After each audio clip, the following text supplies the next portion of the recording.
عام عرسوں کی طرح اس کو نہ بنائیں۔ آپ کی ہرگز یہ کوشش نہیں ہونی چاہیے کہ عرس میں بھیڑ زیادہ ہو جائے۔ یہ کوشش نہیں ہونی چاہیے کہ خلیفہ مفتی اعظم ہند کے عرس میں بہت لوگ جمع ہو جائیں۔ ہمیں اس کی حاجت نہیں۔ ہمیں اگر حاجت ہے تو اس بات کی حاجت ہے کہ عرس خلیفہ حضور مفتی اعظم ہند کا منایا جائے گا تو مفتی اعظم ہند کے فتوے کی روشنی میں منایا جائے گا۔ جی بے شک۔ ہم خلیفہ حضور مفتی اعظم ہند کا عرس منائیں گے تو اسی آن بان شان اور شوکت سے منائیں گے جو طریقہ ہمیں بریلی شریف کے آراز سے ملتا ہے۔ ہم اسی طرز کا عرس منائیں گے جو عرس حضور حافظ ملت علیہ الرحمت والرضوان کا مبارک پور شریف کے مقدس دھرتی میں منایا جا رہا ہے۔ اچھا، کچھ لوگ سوچتے ہیں ہمارے علاقے میں جو آراز ہوتے ہیں تکلیف کسی کو نہیں محسوس ہونی چاہیے۔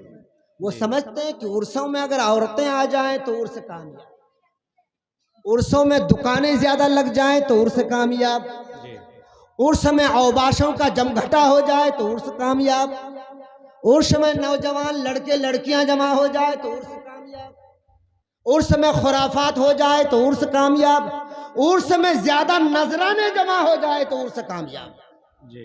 نہیں، ہم خلیفہ حضور مفتی اعظم ہند کا عرس نہ تو نذرانہ کے لیے کر رہے ہیں نہ ہم بھیڑ لگانے کے لیے کر رہے ہیں۔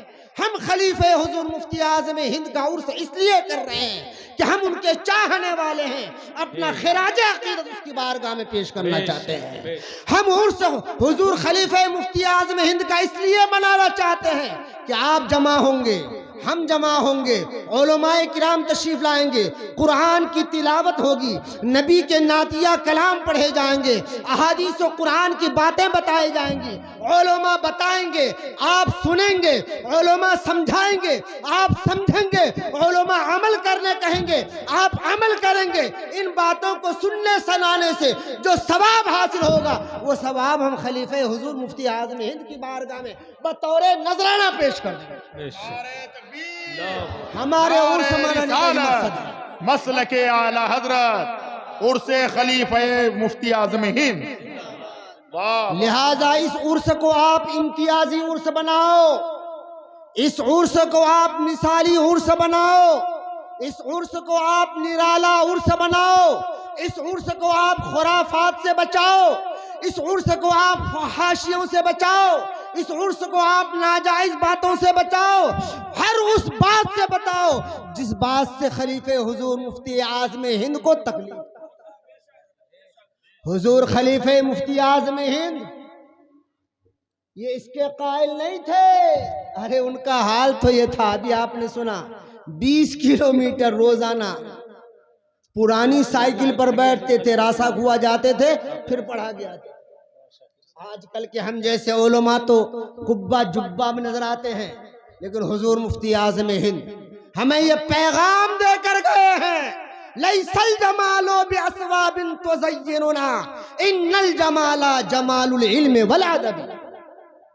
یہ پیغام دے کے گئے ہیں، لہذا حضور خلیفہ مفتی اعظم ہند کے طور اور طریقے کو، ان کی چال اور چلن کو، ان کے تقوی اور پرہیزگاری کو آپ کو داغدار کرنے کی اجازت نہیں دی جائے۔ آپ عرس حضور خلیفہ مفتی اعظم ہند میں آؤ، سراپا عقیدت بن کر کے آؤ، سراپا محبت بن کر کے آؤ۔ خلیفہ حضور مفتی اعظم ہند کی بارگاہ میں آؤ تو قرآن پاک کی تلاوت کر کے آؤ۔ خلیفہ حضور مفتی اعظم ہند کے عرس میں آؤ تو زیادہ سے زیادہ کلمہ شریف کا ورد کر کے آؤ۔ خلیفہ حضور مفتی اعظم ہند کے عرس میں آؤ تو زیادہ سے زیادہ نوافل ادا کر کے آؤ۔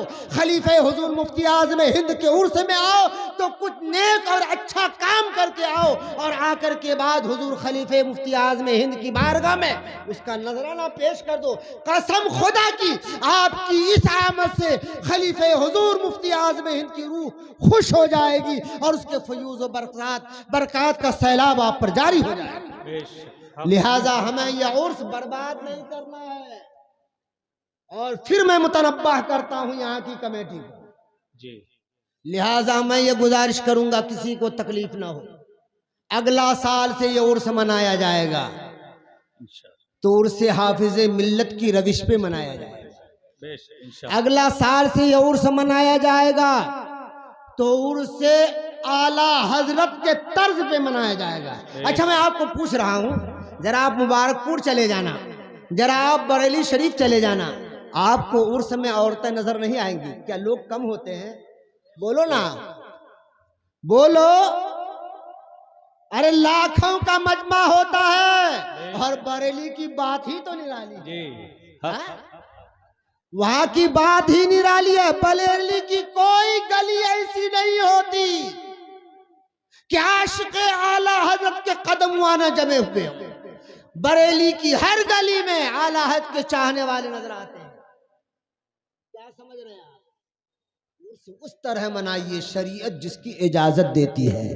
حضور اعلیٰ حضرت رضی اللہ تعالی عنہ کا جو فتویٰ ہے، حضور مفتی اعظم ہند علیہ الرحمت و رضوان کا جو فتویٰ ہے، اور خود حضور خلیفہ مفتی اعظم ہند حضرت علامہ مولانا مفتی عبدالغفور رحمت اللہ تعالی علیہ کا جو فتویٰ ہے، اگر آپ ان کی خواہش اور ان کے طرز اور طریقے پر عرس مناؤ گے تو مناؤ، اور اگر ویسا نہیں منانا چاہتے ہو تو بند کر دو.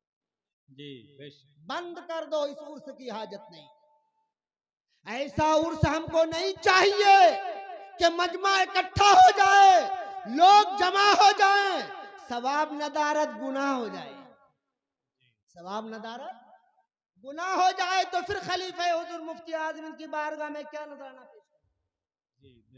کون سا خراج عقیدت پیش کرو گے؟ لہذا کمیٹی کے نوجوان اور یہاں کے ذمہ داران اور اس عرس کو اچھا کرنے کی کوشش کریں. الحمدللہ اس سال بھی ان لوگوں نے اچھا انتظام کیا، لیکن میری گزارش ہے کہ اور اچھا انتظام کریں. میں اپنی ماں اور بہنوں سے گزارش کروں گا، ادھر والے تو چلے گئے لیکن ماں اور بہنیں بھری پڑی ہیں ادھر. یہ پنڈال خالی ہے، وہ پنڈال بھی بھرا ہوا ہے. یہ حضور خلیفہ مفتی اعظم ہند سے ہمارے علاقے کی ماں اور بہنوں کی محبت ہے، ان کی شفقت ہے کہ نہیں؟ اس عقیدت و محبت کی بنیاد پر یہ ہماری ماں اور بہنیں یہاں آئی ہیں.